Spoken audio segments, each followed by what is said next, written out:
This looks like a perfectly nice biome. It would be a shame if someone were to ruin it with a giant monstrosity of a base. And that's where I come in. So the first step to building a giant base destroying part of the biome is to find a good spot for it. So I'm looking for a kind of flat area with not a lot of hills, and then when I find that, I'll just destroy everything in there. Okay, so I found my spot. I also flattened it. I just need to clean it up a little bit because I've got a lot of resources lying around, and then I'll get some things to unpack down here and we can get started on the huge automated base. One eternity later. This took a while, but I've got all items in their right spot, so I can start unpacking now, and we'll have a ton of automated farms over on this side. We've got power behind the ramp here, and also all of that will just be power items, a lot of storage, all the modules that we need, and even more. I also want to do an interesting light system. I've got this XL sensor, and when the rover passes through, it will activate the light. So let me just show you how I want this to work. Now I hope it also actually works. So this would just activate a thing, and then that would turn on all the lights. So I want to have 2 floodlights on top with 4 work lights all around, and this should provide more than enough light for the whole base. So just like that, this is the kind of light it would provide. But now let's get started with the first section. This is just gonna be a little bit of storage and then the main modules right here. So as usual, I'll just start with the printers. I feel like this is the most important part of the base. So we've got all the printers that we need right here. We've got the small, medium and large printers. And then I'll also add some storage on this platform. So I just need to unpack a couple of these, and this is very satisfying. Unpacking this whole base just sounds so good. And there we go, that's our first platform of the base. Then we're gonna have the smelters right here. I've got 2 of the normal ones. I think these look better than having the portable smelters, even though those take less space. We've got enough space down here as it is. Next, we've got the soil centrifuges, and I've got 3 of them because I'll probably use that in here. I won't really mine for resources because that's kind of a waste of time. I just now realized all of the platforms are headed the wrong way, so I'll have to deal with that, I guess. And then they get connected just like that. And these platforms just go all around this whole thing. And yeah, I kind of destroyed this biome right here. But if you just want to look at how cool the biome is, you can go over on this side and it should be fine over there. I hope I didn't mess anything else up. But yeah, then we've got our normal platforms with just some chemistry labs and an atmospheric condenser. I think we can get all gases here on Eolus. I'll just get these on here and then some extra storages. And yes, you can get all the gases, and it's 100 PPU for each, so this should go by really fast. And that's gonna be very important, especially for the bite farm that we've got just around the corner. And this is just gonna be a storage thing. We need this pretty close to the soil centrifuges and the chemistry labs, depending on what we want to store in there. But then I should also have some storage on the end of that. Moving on, yet another storage platform. This is exactly the same as the one before.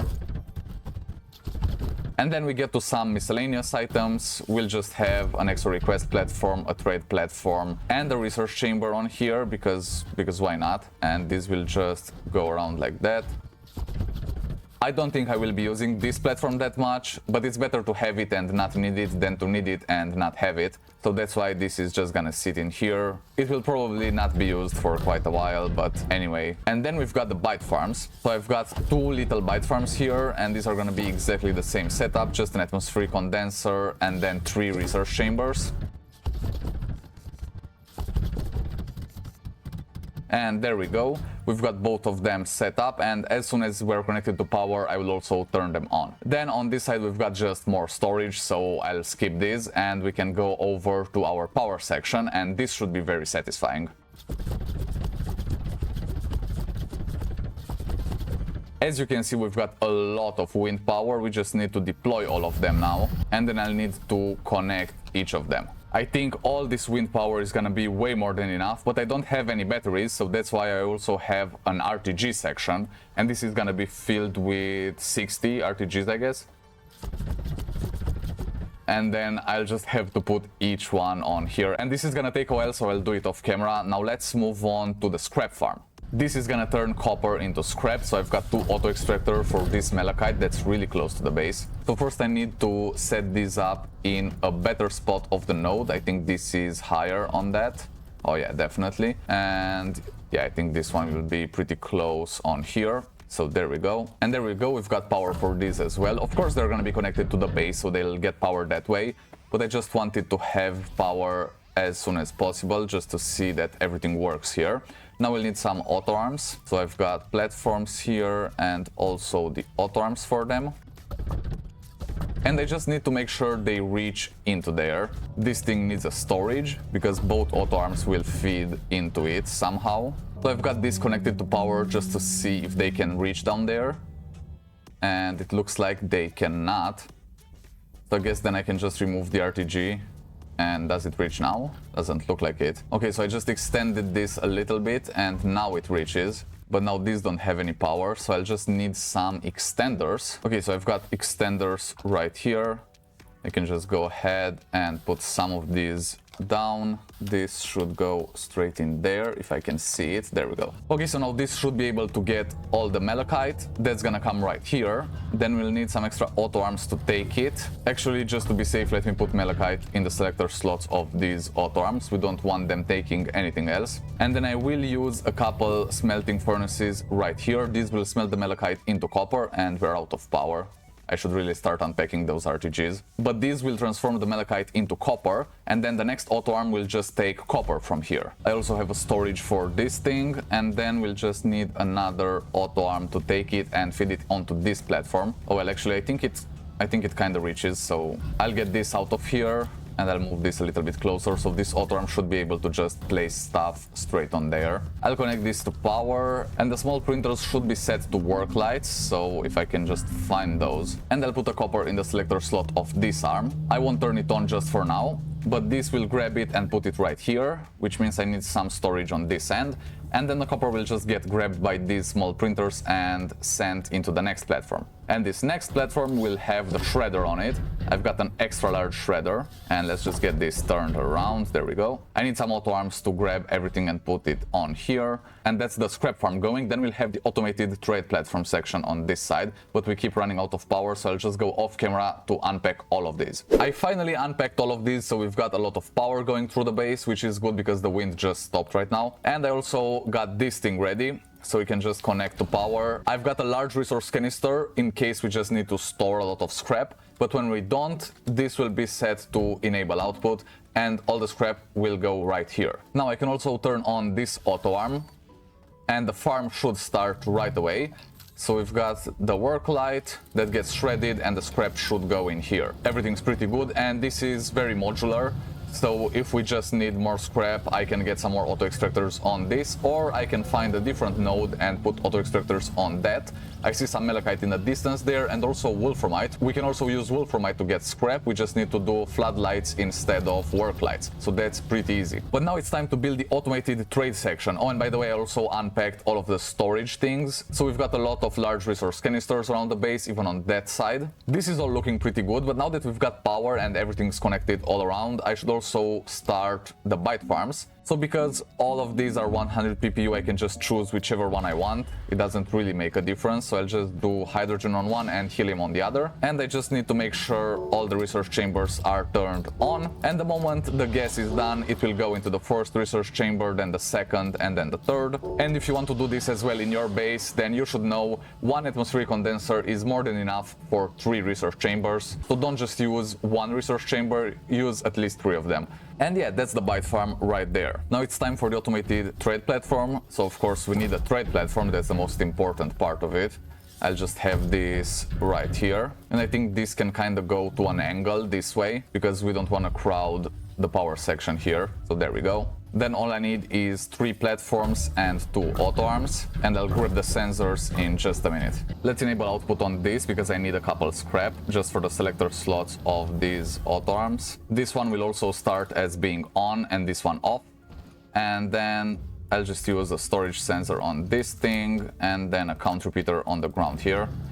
Now the storage sensor is set to full or empty, so that's good. I just need to have it connected to all of these. That's why one auto arm is on and one is off at the start. I just hope this is connected to the auto arm and not the platform. And then, just like that, we'll have the count repeater to whatever we want to trade. So right now, because I'm just starting this base, I think I will need some hematite. Yeah, so we'll get hematite. It's 3 scrap for 2 hematite, so I can only send 6 scrap at a time. That means I'll just put this on 6. and it's just as easy as that. I think this one should actually be off and this one on, but don't listen to me, just try it on your own. I'll enable output on this now, and we'll do that. I hope it works. I really hope it does. And then I'll just have some storage space in this. So let's see, it should count 2 when we've got 2. Oh yeah, you should start with 1 scrap in here, so I'll just manually do this. But that's okay. It's not like I've done this 10 times before. I'm still learning, whatever. You should start this auto arm having a scrap in it, but this is counting good. We've got 4 on the counter and 4 on the trade platform. And now we should have 6, and this will go off and come back with a hematite, which means I need to hurry up with this. Yeah, so it works, that's great.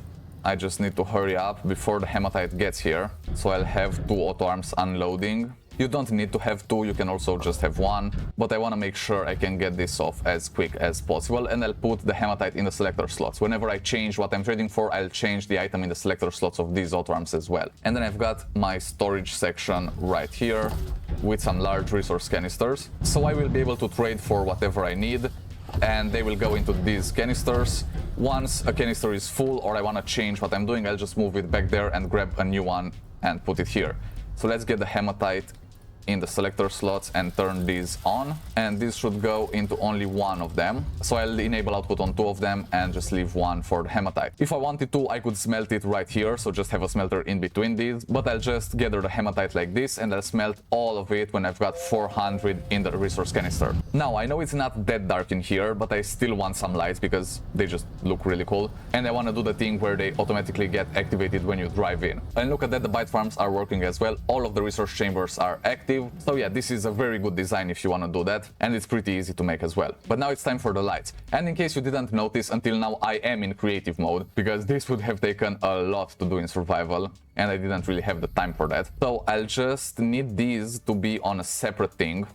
That means I'll have a QT RTG right here, and then I'll also have a switch in between this and the lights, and the gate will activate the switch. Yeah, I'll just go through it once, so it's deactivated. Now when the rover comes in, it will activate everything.